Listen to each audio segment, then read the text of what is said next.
The most powerful men in the world weren't standing on battlefields.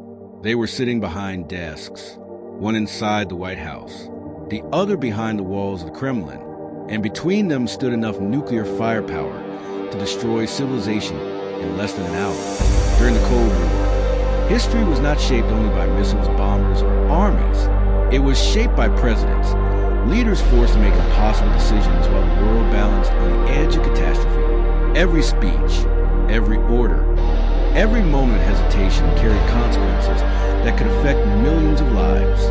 Because in the nuclear age, leadership itself became a weapon, and some presidents would face moments so dangerous that one wrong move could have started World War III. The Cold War began in the shadow of victory. The Second World War had ended, but peace never truly arrived. Instead, two superpowers emerged from the ruins with completely different visions for the future. The United States believed in open markets, alliances, and democratic influence across the globe. The Soviet Union expanded through control, secrecy, and ideological domination backed by military force. At first, tension moved quiet. Eastern Europe disappeared behind what became known as the Iron Curtain. Soviet influence spread across entire nations. Intelligence agencies expanded. Nuclear weapons multiplied. And slowly, the world divided into two armed camps watching each other with suspicion. Inside Washington, American presidents realized they were confronting a threat unlike anything the country had faced before. This was not a traditional war. There would be no clear front lines, no formal declarations, no guaranteed beginning or ending. The next conflict could begin with a radar signal, a submarine detection, or a missile launch detected high above the Arctic Circle. And if that happened, the President of the United States would have only minutes to decide how America responded. That pressure transformed the presidency itself. Every administration inherited the same terrifying responsibility: maintain peace and preparing constantly for war. The first major test came under Harry Truman when World War II ended. Many Americans hoped global cooperation with the Soviet Union might continue, but behind diplomatic meetings, Soviet expansion was already accelerating. Communist governments tightened their grip across Eastern Europe, while American intelligence warned that Moscow was rapidly consolidating power. Truman understood something many still hoped to avoid. The alliance formed during World War II was collapsing, and if the United States failed to respond early, the balance of global power could shift permanently.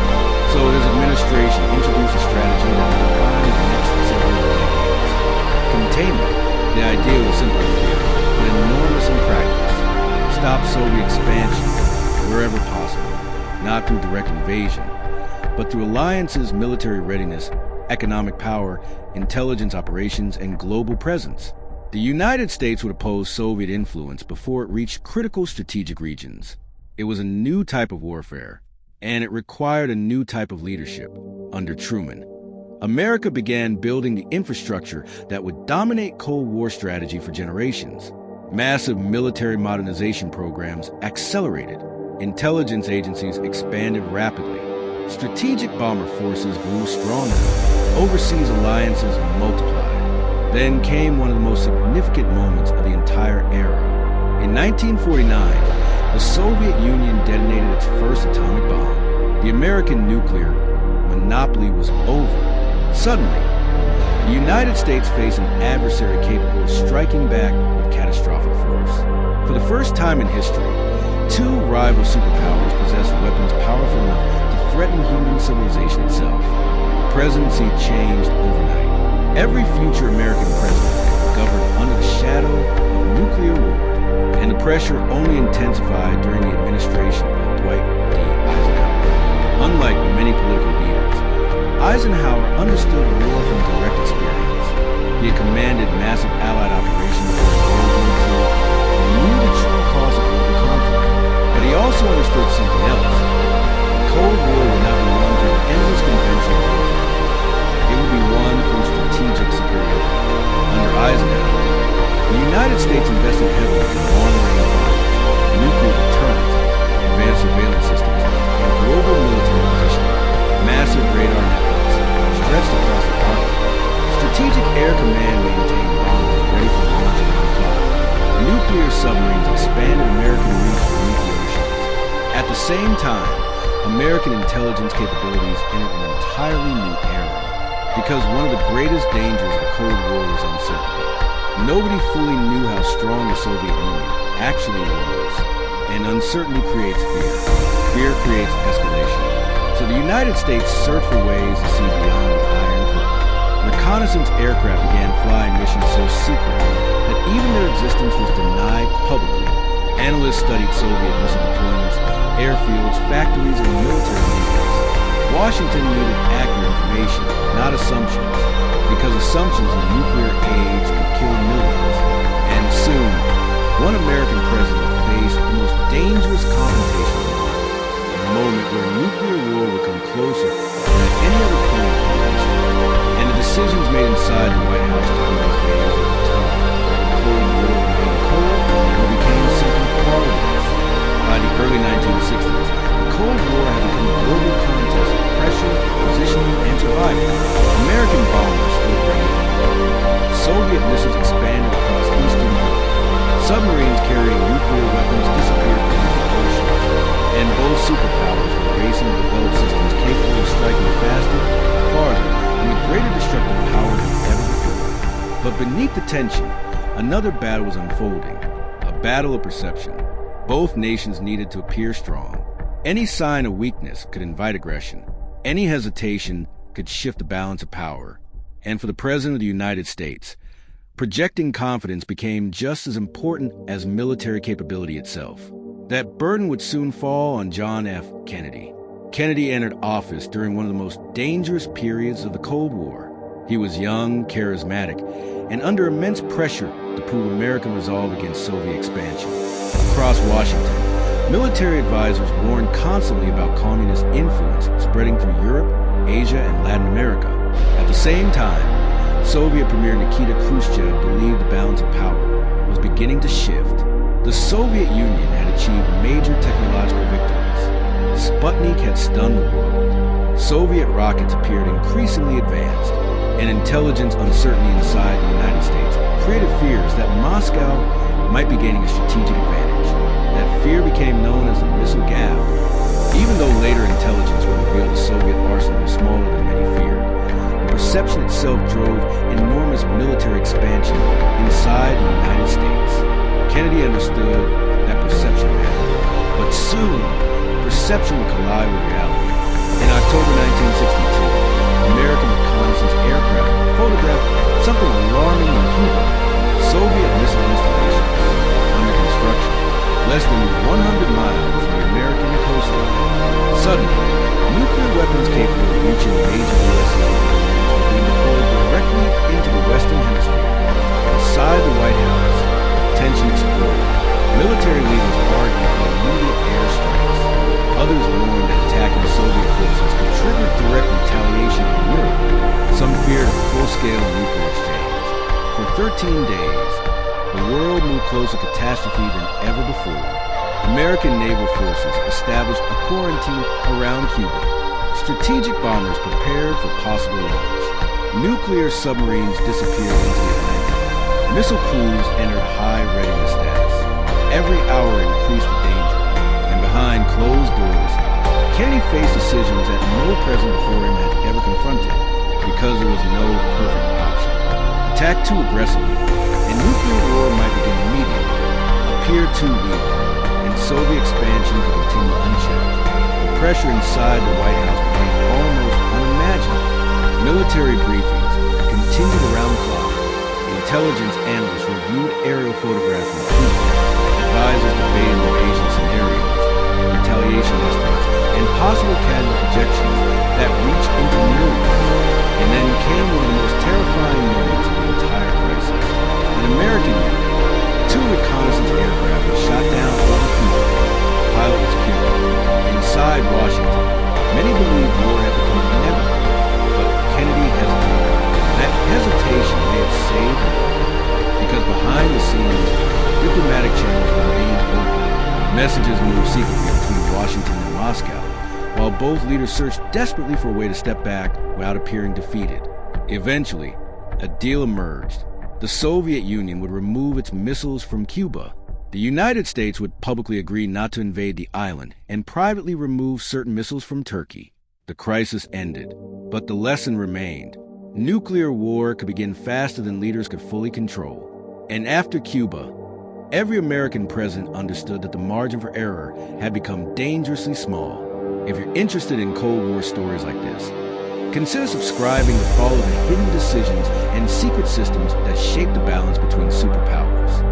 The Cuban Missile Crisis transformed American strategy permanently. Washington accelerated investments in surveillance satellites, missile detection systems, secure communications, and nuclear command structures.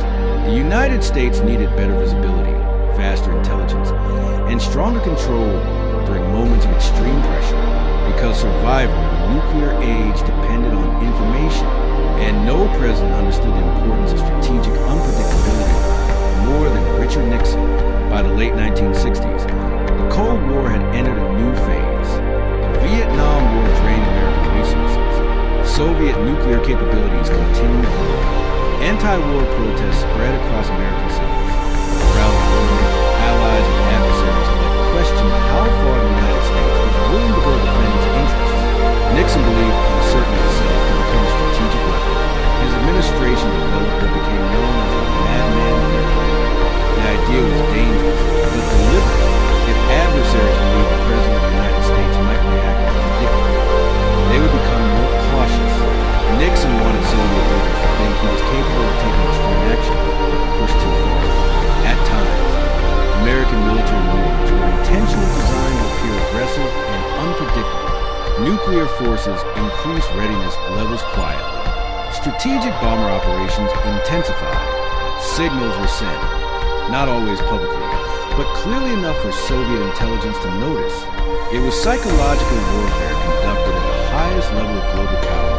And while Nixon projected unpredictability outward, American intelligence operations expanded behind the scenes with extraordinary sophistication. Spy satellites passed silently over Soviet territory. Submarines monitored naval activity deep beneath the oceans. Electronic surveillance networks intercepted communications across entire regions. The Cold War presidency had evolved far beyond speeches and diplomacy.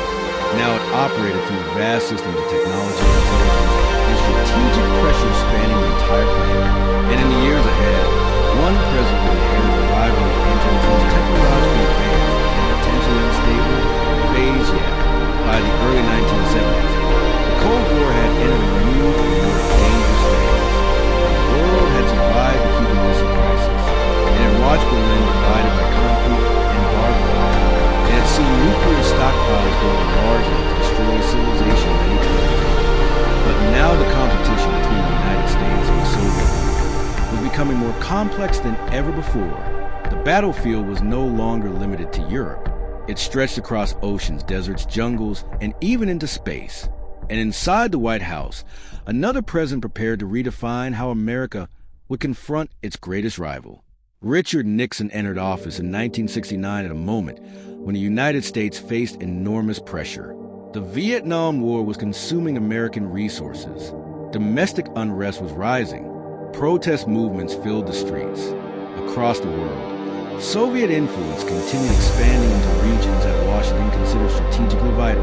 But Nixon believed something many leaders before him had struggled to accept. The Cold War could not simply be fought through military strength alone. It had to be managed through pressure, diplomacy, unpredictability, and calculated displays of power. Nixon understood that the Soviet Union respected strength above everything else. Weakness invited aggression. Hesitation encouraged expansion. And in the world of nuclear deterrence, perception itself had become a weapon. Behind closed doors, Nixon and his national security advisor, Henry Kissinger, began constructing one of the most aggressive strategic doctrines of the Cold War. Not necessarily to start a war, but to convince America's enemies that the United States was fully prepared to fight one if necessary. This became known as the madman theory. The idea was simple and terrifying. If Soviet leaders believed the President of the United States might act unpredictably under pressure, they would become more cautious, more restrained, less willing to test America. Nixon wanted adversaries to believe he was capable of escalating further than anyone expected.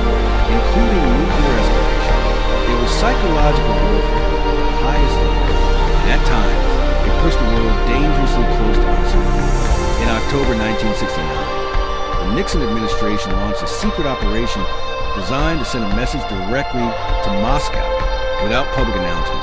American nuclear bombers armed with thermonuclear weapons began flying unusual patrol routes near Soviet airspace.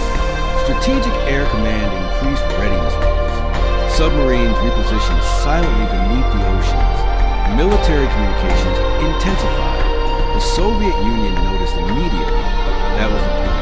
Washington wanted the Kremlin to believe the United States might be preparing for something larger. The operation remained hidden from most Americans at the time, but inside military command centers, the tension was real. Pilots sat inside cockpits waiting for orders that everyone hoped would never come. The Cold War had become a contest, not just of weapons, but of nerves. And Nixon intended to ensure that the United States controlled the psychological battlefield. At the same time, American military technology continued advancing at extraordinary speed. The U.S. Navy expanded its submarine fleet, creating underwater deterrence capabilities that allowed nuclear missiles to remain hidden beneath the ocean for months at a time. American aircraft carriers projected power into nearly every major region of the world. Strategic bombers maintained constant readiness. Above all, the United States continued developing one enormous advantage over the Soviet Union: flexibility. The American system allowed military planners, engineers, intelligence agencies, and political leaders to adapt quickly to changing threats. The Soviet Union remained powerful, but often struggled under the weight of its own rigid structure. Nixon understood this weakness, and he planned to exploit it carefully. But perhaps the most surprising move of Nixon's presidency came not against Moscow, but against Beijing. For years, Communist China and the Soviet Union had appeared united against the West. Many Americans viewed the communist world as a single coordinated bloc. But beneath the surface, tensions between China and the Soviet Union had been growing rapidly. Border clashes erupted between Chinese and Soviet troops in the late 1960s. Ideological divisions deepened. Mutual distrust intensified. Nixon saw an opportunity. Instead of confronting both powers equally, he decided to divide them. It was one of the boldest geopolitical strategies of the entire Cold War. In 1972, Nixon traveled to communist China. The images stunned the world. An American president walking through Beijing, meeting Chairman Mao Zedong, opening diplomatic relations with a communist government that Washington had refused to recognize for decades. To the Soviet Union, the message was impossible to ignore. America now possessed leaders from both directions. The balance of global power had shifted. The strategy moved. The Soviet leadership suddenly faced the possibility of isolation. Moscow now had to calculate not only American military strength, but also the risk of strategic cooperation between the United States and China. It was a diplomatic earthquake, and it demonstrated something critical about American Cold War leadership. Military power alone did not secure advantage. Strategic intelligence did. Careful planning did. Understanding global psychology did. If you're interested in Cold War stories like this, consider subscribing to Cold War Discoveries, because some of the most important battles of the Cold War were fought without a single shot being fired. Yet, while Nixon reshaped global diplomacy, the nuclear threat itself continued growing larger. Both superpowers now possess enough weapons to erase humanity several times over. Intercontinental ballistic missiles sat inside hardened silos. Nuclear submarines moved silently across the Atlantic and Pacific Oceans. Early warning radar systems scan the skies every second of every day. And the terrifying reality was this: if either side miscalculated, the consequences would be irreversible. That fear pushed Nixon and the Soviet leader toward negotiations. Despite their rivalry, both governments understood that unlimited escalation could eventually destroy everything they were trying to protect. This led to one of the most important strategic agreements of the Cold War, the Strategic Arms Limitation Talks, known as SALT. For the first time, the United States and the Soviet Union attempted to place limits on certain categories of nuclear weapons. The negotiations were tense and deeply complicated. Neither side trusted the other. Verification remained difficult. Military planners worried constantly about losing strategic advantage. But the talks revealed something important. Even at the height of rivalry, American leadership understood the responsibility that came with global power. The goal was not reckless destruction. It was controlled deterrence, peace through strength. And for a brief period during the 1970s, the Cold War entered what became known as détente, a temporary easing of tensions. But beneath the diplomacy, the competition never truly stopped. American intelligence agencies continued monitoring Soviet missile deployments. U.S. submarines tracked Soviet naval movements beneath the Arctic ice. Spy satellites photographed military installations across Eastern Europe and Central Asia. Every handshake between leaders existed alongside preparations for a possible nuclear war. The calm was fragile, and events soon proved how quickly the balance could shift again. In 1973, during the Yom Kippur War in the Middle East, tensions between Washington and Moscow escalated sharply once more. As Soviet-backed Arab forces fought against Israel, the risk of superpower confrontation increased rapidly. At one point, the United States raised its global military readiness level to death. American nuclear forces prepared for possible escalation. Again, the world moved dangerously close to confrontation. Again, turns out.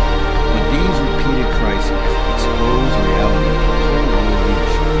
Presidents were not simply managing politics. They were managing survival.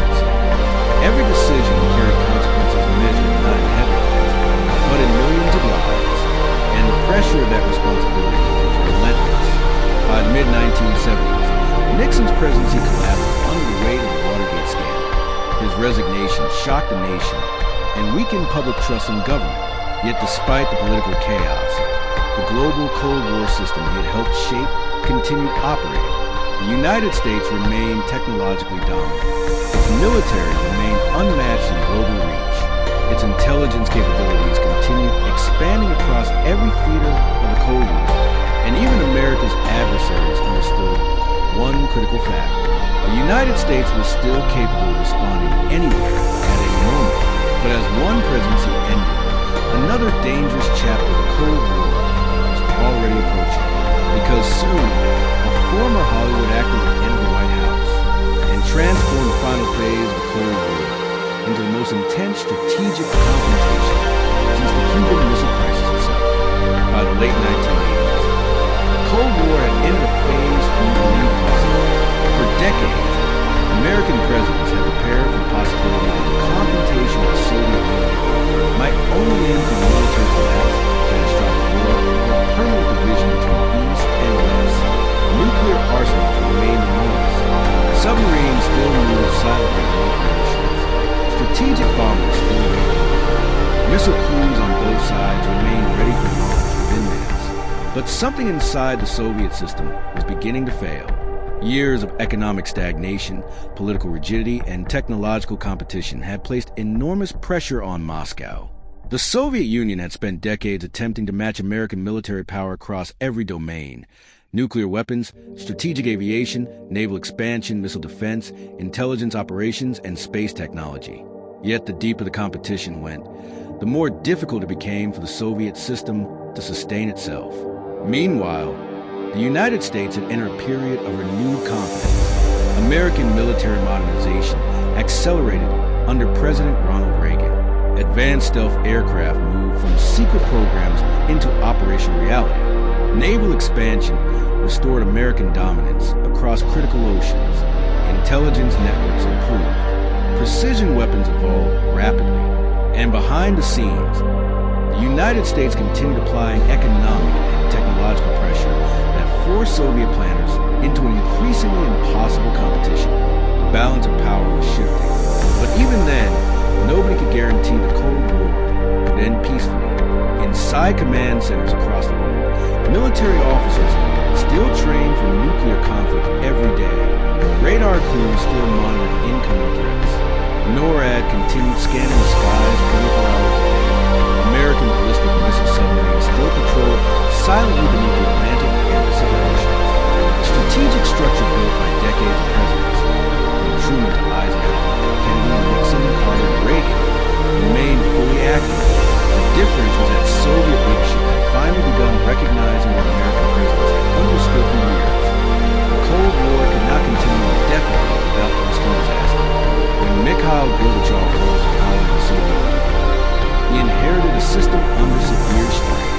Unlike earlier Soviet leaders who relied primarily on confrontation, Gorbachev understood that the USSR needed reforms simply to survive.